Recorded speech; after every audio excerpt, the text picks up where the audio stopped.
Assalamualaikum warahmatullahi wabarakatuh. Kali ini ada informasi penempatan pemilihan formasi prioritas 1, 2 maupun yang ketiga dan pelamar umum.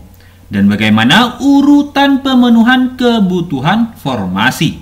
Baik, sebelum melanjutkan ke informasi ini, yang baru pertama kali menemukan channel ini, jangan lupa untuk tekan tombol subscribe dan aktifkan loncengnya agar saya setiap mengupdate info-info terbaru seputar rekrutmen P3K, Bapak Ibulah yang pertama kali mendapatkan notifikasinya. Baik, langsung saja ke informasinya. Nah, ini ada hasil audiensi Forum Guru Honorer Negeri Lulus Passing Grade seluruh Indonesia dengan Kemendikbudristek Republik Indonesia pada hari Senin tanggal 6 Juni tahun 2022 yang diterima oleh perwakilan Kemendikbudristek yaitu Profesor Nunu Suryani dan Bapak Andika. Untuk hasil audiensinya, yang pertama penjelasan Permenpan RB pasal 5 ayat 1 bahwa ada 3 jenis pelamar prioritas, yaitu prioritas 1, prioritas 2 maupun prioritas yang ketiga. Di mana prioritas 1 itu adalah guru honorer lulus passing grade tahun 2021 tanpa melihat nilai. Untuk prioritas 1 ini sudah dikunci oleh sistem. Jadi sudah pasti untuk prioritas 1 guru yang sudah lulus passing grade pasti akan diangkat menjadi SNP3K tahun 2022. Nah, untuk prioritas 2 guru honorer THK 2 yang belum lulus passing grade. Dan prioritas 3 guru honorer negeri yang ada di Dapodik selama 3 tahun berturut-turut. Nah, jadi seluruh pelamar prioritas 1, 2 maupun ketiga tidak ada tes kognitif dengan sistem CAT, melainkan dengan observasi dan verifikasi saja. Untuk poin yang kedua, pelamar umum terdiri dari guru lulusan PPG, guru honorer negeri kurang dari 3 tahun, dan guru swasta yang terdaftar di Dapodik harus mengikuti seleksi tes dengan sistem CAT dan memilih formasi kosong di seluruh Indonesia. Nah, artinya guru honorer negeri yang kurang dari 3 tahun masuk pelamar umum. Dan juga guru swasta yang terdaftar di Dapodik, baik yang sudah mengabdi 3 tahun, 5 tahun maupun 10 tahun, tetap menjadi pelamar umum. Kecuali yang sudah lulus passing grade pada tahun 2021. Nah, untuk poin yang ketiga,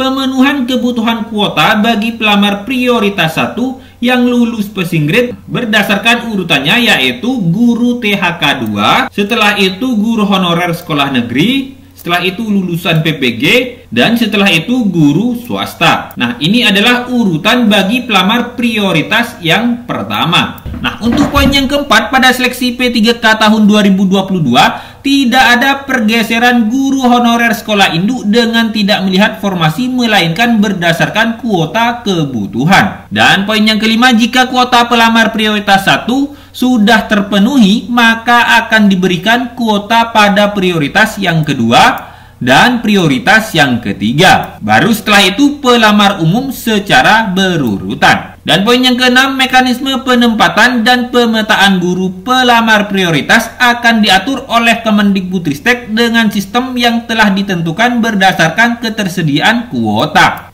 Nah, ini dia mekanisme penempatan guru lulus passing grade tahun 2021. Nah, ini yang pertama 193.000 guru yang telah memenuhi nilai ambang batas pada seleksi P3K guru tahun 2021 ditempatkan di satuan pendidikan berdasarkan kebutuhan dan kuota yang tersedia di daerah tanpa mengikuti ujian kembali.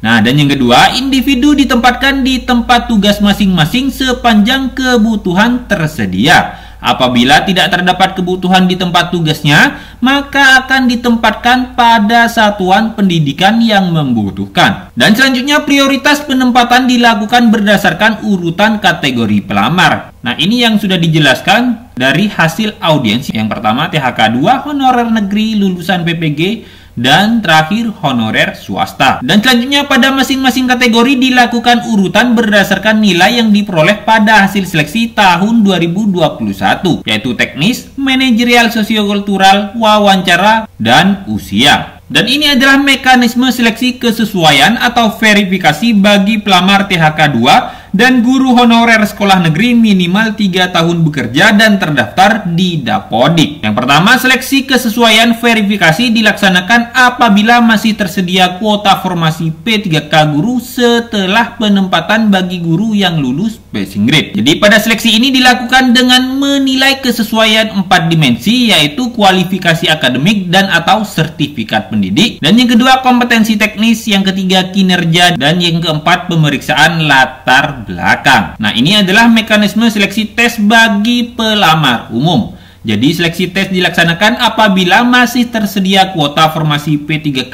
guru setelah seleksi kesesuaian atau verifikasi. Dan seleksi tes dilakukan menggunakan CAT UNBK.